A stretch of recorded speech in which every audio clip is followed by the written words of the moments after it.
Good morning student. तो आज हम हिंदी के व्याकरण के बारे में देखेंगे। हिंदी के व्याकरण में शब्द, वाक्य और पद को बड़ा ही महत्व होता है। असल में शब्द किसे कहते हैं? तो देखो, अक्षरों का वह समूह जिससे कोई अर्थ निकले। अक्षरों का वह समूह जिससे कोई अर्थ निकले उसे शब्द कहते हैं। मतलब इस प्रकार के शब्द अक्षर की जिससे कोई अर्थ निकले। यहाँ पर देखो, उदाहरण के तौर पर राम। राम मतलब यहाँ पर दो अक्षर है, रा और म। यहाँ पर देखो कमल, कमल, तीन शब्द है और मतलब तीन अक्षर है कमल, और अक्षरों के समूह से शब्द की निर्मिति हो गई है। उसी तरह देखो और दो है यहाँ पर, लड़का और नदी। ये क्या है? सारे शब्द है। तो दूसरा है वाक्य। वाक्य किसे कहते हैं? शब्दों के समूह से वाक्य बनते हैं। मतलब विभिन्न शब्द एकत्रित होकर वाक्य की निर्मिति होती है। जिस शब्द से समूह से एक पूर्ण अर्थ व्यक्त होता है। जिस शब्द समूह से मतलब विभिन्न शब्द एकत्रित होकर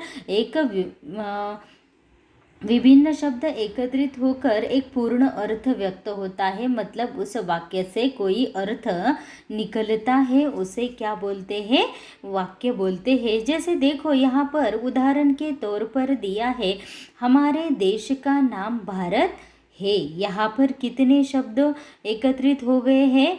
हमारे देश का नाम भारत है आदि यहाँ पर 5-6 शब्द क्या हो गए हैं? एकत्रित हो गए हैं, और एकत्रित होकर यहाँ पर वाक्य की निर्मिति हो गई है। कौन सा वाक्य?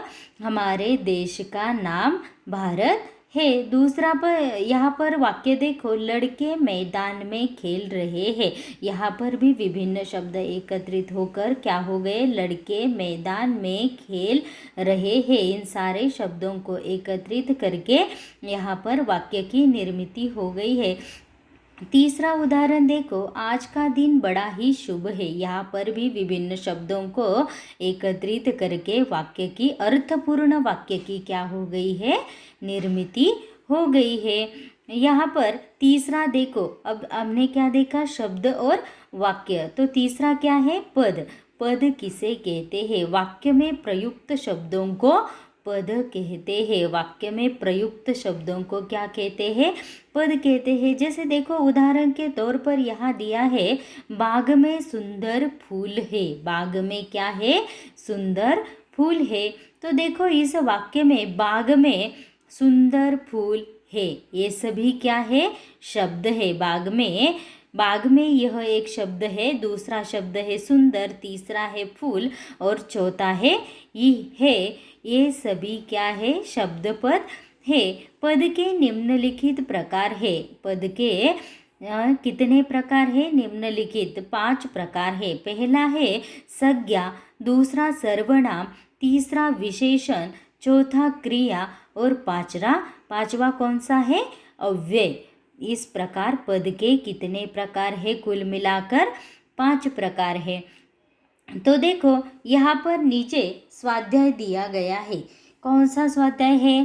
पहला प्रश्न है यहाँ पर, नीचे दिए हुए वर्ण समूहों में से सार्थक अर्थ बताने वाले शब्दों को अलग कीजिए। सार्थक मतलब जिससे कोई निश्चित अर्थ निकलता हो, इस प्रकार के शब्द हमें बाहर निकालने हैं। तो मलक, पहला है मलक। मलक से कोई अर्थ नहीं निकलता। दूसरा है किताब, यह एक अर्थपूर्ण और सार्थक शब्द है।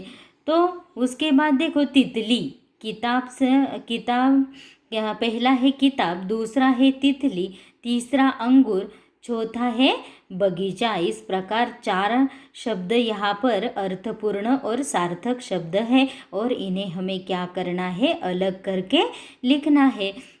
दूसरा प्रश्न देखो, शब्दों को सही क्रम में रखकर वाक्य बनाइए। शब्दों को सही क्रम में रखकर वाक्य बनाइए। तो देखो पहला वाक्य है, जा तू चला से यहाँ। यहाँ पर अगर हमें क्रम से यह वाक्य लिखना है तो हम यहाँ पर क्या लिख सकते हैं, तू यहाँ से चला जा, तू यहाँ से चला जा। दूसरा देखो, बात मत मेरी मानो, यह हम किस प्रकार लिखेंगे, मेरी बात मत मानो। तीसरा है, हे भाई मेरा नाम, यहाँ पर हम किस प्रकार लिखेंगे, मेरा भाई राम है, मेरा भाई राम है। चौथा है, तोड़ना मत बगीचे में फूल, तो हम इसे किस प्रकार अर्थपूर्ण या क्रम से लिखेंगे, बगीचे में फूल तोड़ना, बगीचे में फूल मत तोड़ना। यहाँ पर देखो, बगीचे में फूल मत तोड़ना।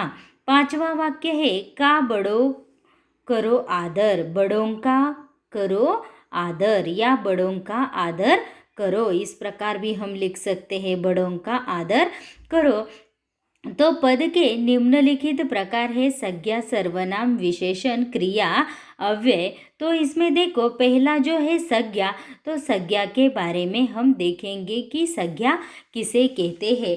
तो देखो यहाँ पर संज्ञा किसे कहते हैं, यहाँ पर देखो नीचे 5 वाक्य दिए गए हैं, 5 वाक्य दिए गए हैं। रजा साहब एक अच्छे कलाकार थे, राजा ने चारों लड़कियों को गेहूं के दाने दिए।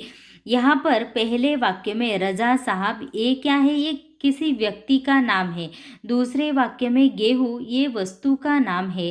तीसरे वाक्य में देखो, राम कुमार जी प्रयाग में रहते हैं, मतलब प्रयाग क्या है, एक स्थान का नाम है। तो यह हम यहाँ पर स्थान का नाम दिया गया है। चौथा वाक्य है, गाय लंगड़ा कर चलती है, यह किसका नाम है, गाय एक पशु का नाम है। और पांचवा वाक्य देखो, मनुष्य की चरितार्थता प्रेम में है, प्रेम मतलब क्या है, अपने मन का भाव है, अपने मन का जो भाव होता है जिसे हम लोगों दूसरों के सामने दर्शाते हैं, तो वह इस वाक्य में यहाँ पर भाव दर्शाया गया है प्रेम का।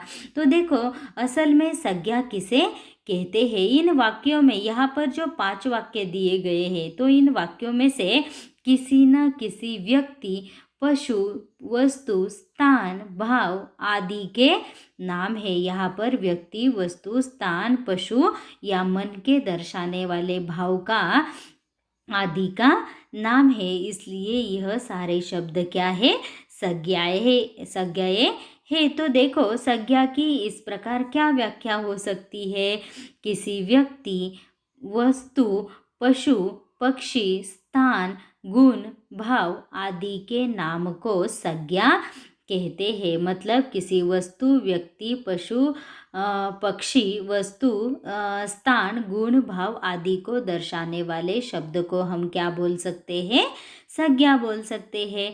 तो नीचे देखो, संज्ञा के 5 भेद है। संज्ञा के कितने भेद है, 5 भेद है। पहला है व्यक्तिवाचक संज्ञा, दूसरा है जातिवाचक संज्ञा, तीसरा भाववाचक संज्ञा, चौथा द्रव्यवाचक संज्ञा और 5वां समूहवाचक संज्ञा। Thank you.